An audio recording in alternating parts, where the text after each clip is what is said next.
Topik pilihan pemirsa, Bursa Efek Indonesia mengumumkan hasil evaluasi penyesuaian ulang atau rebalancing terhadap sejumlah indeks utama LQ45. Tercatat saham ADI dan SCMA masuk ke dalam emiten pendatang baru di indeks LQ45.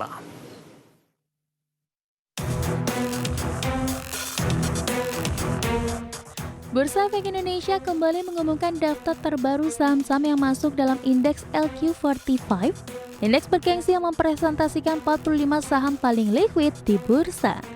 Perubahan ini berlaku untuk periode Agustus hingga Oktober 2025, tepatnya mulai 1 Agustus hingga 31 Oktober 2025.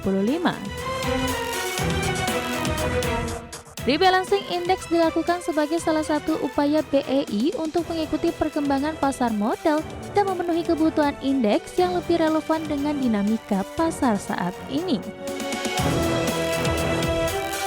Dalam penyegaran konstituen kali ini, BEI memasukkan 2 saham baru ke dalam indeks dan sekaligus mengeluarkan 2 emiten lainnya.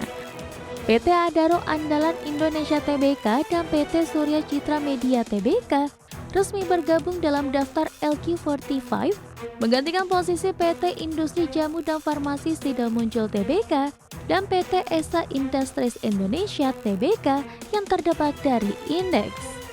Hingga penutupan perdagangan sesi 1, saham AADI menguat 1,45% ke level Rp6.975 per saham, sementara saham SCMA melesat 8,38% ke level Rp194 per saham. Branch Manager YB Sekuritas Chris Aprilioni mengatakan, SCMA dengan kinerja dan secara transaksi cukup liquid masih layak masuk ke dalam jajaran LQ45.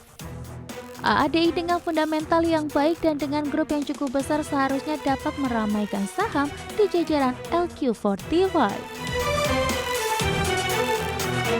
Di sisi lain, untuk IDX 30, BEI memasukkan saham emiten Poultry, PT Java Comfort Indonesia Tbk, dan saham PT Indo Tambang Raya Megah Tbk, sementara BEI mengeluarkan 2 saham dari IDX 30, diantaranya saham PT Bank Tabungan Negara Persero Tbk dan PT Mitra Adi Perkasa Tbk. Sementara untuk indeks IDX 80, BEI memasukkan saham AADI, saham PT Petrosi Tbk, dan saham PT Rukun Raharja Tbk ke indeks ini.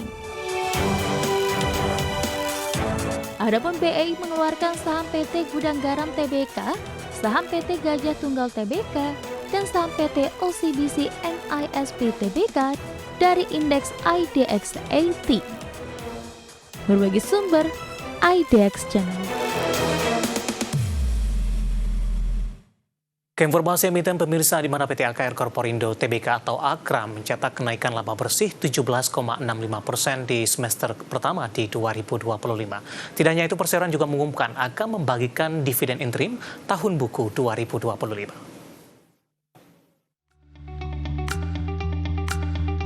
Dikutip dari Keterbukaan Informasi Bursa Efek Indonesia, PT AKR Korporindo Tbk atau AKRA berhasil membukukan laba bersih yang diatribusikan kepada pemilik entitas induk sebesar Rp1,18 triliun, meningkat 17,65% year on year dari Rp1,002 triliun di periode yang sama tahun 2024. Kenaikan laba perseroan ditopang raihan total pendapatan sebesar Rp21,41 triliun di semester 1 2025, naik 15% year on year dibandingkan Rp18,65 triliun di periode semester pertama tahun 2024. Sementara beban pokok penjualan dan pendapatan juga ikut meningkat dari Rp17,06 triliun di semester 1 2024 menjadi berjumlah Rp19,46 triliun di semester 1 tahun ini. Sementara itu, bersama dengan rilis laporan keuangan semester 1 2025, perseroan langsung mengumumkan rencana pembagian dividen interim tahun buku 2025 dengan total dividen Rp989,98 miliar, Rp50 per saham atau 83,9% dari laba bersih perseroan di akhir semester 1 2025. Korporat Sekretari PT AKR Korporindo Tbk Suresh Vembu mengatakan, pembagian dividen sesuai dengan keputusan direksi yang telah disetujui Dewan Komisaris di 24 Juli 2025. Adapun jadwal pembagian dividen interim, cum dan ex dividen di pasar reguler dan pasar negosiasi 5 Agustus dan 6 Agustus 2025. Cum dan ex dividen di pasar tunai 7 Agustus dan 8 Agustus 2025 dan pembayaran dividen interim di 19 Agustus 2025. Berbagai sumber, IDX Channel.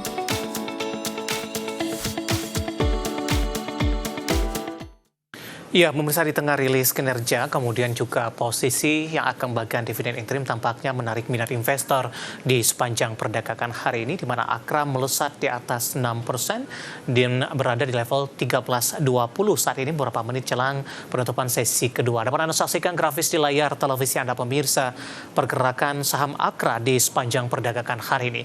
Dibuka di zona hijau pada pagi tadi di Rp1.250 per saham, pada pukul 10 mengalami penguatan ke 1.275, pada pukul 11 mengalami lonjakan yang cukup signifikan hingga ke 1.330, 11.30 pada pukul 12 penguatan lebih ke arah terbatas sampai dengan pembukaan sesi kedua di 13.10. Sementara posisi saat ini di 13.20 menguat di 6,45%. Kita beralih ke grafis selanjutnya, pergerakan saham AKRA dalam 6 bulan terakhir pemirsa. Grafis selanjutnya perdagangan Februari, saham AKRA bergerak di level 1095, Maret menguat ke 1235, sementara April mengalami tekanan yang cukup dalam 970, 9 April ini berada di level 900-an pemirsa ketika trading halt terjadi. Mei mengalami penguatan yang cukup signifikan hingga ke 1375, Juni di 1235, dan di perdagangan Juli kembali ke 1300-an. Pembukaan sesi kedua di 1310, saat ini di 1320. Dari sisi valuasi dengan beberapa indikator yang ada pemirsa, kita akan coba lihat dari posisi price to earning ratio-nya ada di 11.23 kali, PSR di 0.62 kali, PBV-nya di 2.25 kali, dan PCFR di 76.55 kali. Ya, kombinasi secara fundamental, teknikal, dan juga dari sisi valuasi, dan semoga bisa menjadi referensi untuk Anda. Kita beralih ke informasi indikator perdagangan lainnya pemirsa, di mana nilai tukar rupiah melemah di perdagangan awal pekan dan kembali ke level 16.300-an per dolar Amerika Serikat. Dikutip data Tarte hingga perdagangan Senin siang tadi, rupiah melemah di 0,23% di level 16.334 per dolar Amerika. Di mana secara intraday, rupiah sempat melemah ke 16.338 per dolar Amerika. Sebelumnya nilai tukar rupiah sudah dibuka melemah di 0,06% di posisi 16.320 per dolar Amerika Serikat di Senin pagi. Sementara indeks dolar Amerika melemah tipis di 0,01% ke angka 97,63. Dan di sepanjang pekan lalu pemirsa, rupiah catatan penguatan di 0,15% sejalan pelemahan dolar Amerika secara global turun di 0,85% dan ditutup di 97,64. Sentimen datang dari Amerika Serikat yang baru saja mencapai kesepakatan dagang dengan Uni Eropa. Selain itu pasar fokus pada keputusan FOMC di 29 hingga 30 Juli ini. Fokus utama investor tertuju pada nada pernyataan Ketua The Fed Jerome Powell terkait kebijakan suku bunga ke depannya. Langsung saja kita akan update seperti apa pergerakan nilai tukar rupiah terhadap sejumlah mata uang utama berikut ini. Dapat Anda saksikan grafis di layar televisi Anda pemirsa. Pergerakan nilai tukar rupiah terhadap dolar Amerika Serikat di 16.348 rupiah, kemudian terhadap euro di 19.188 rupiah. Pound sterling di level 21.944 rupiah, kemudian terhadap yen Jepang di level 110,43 rupiah.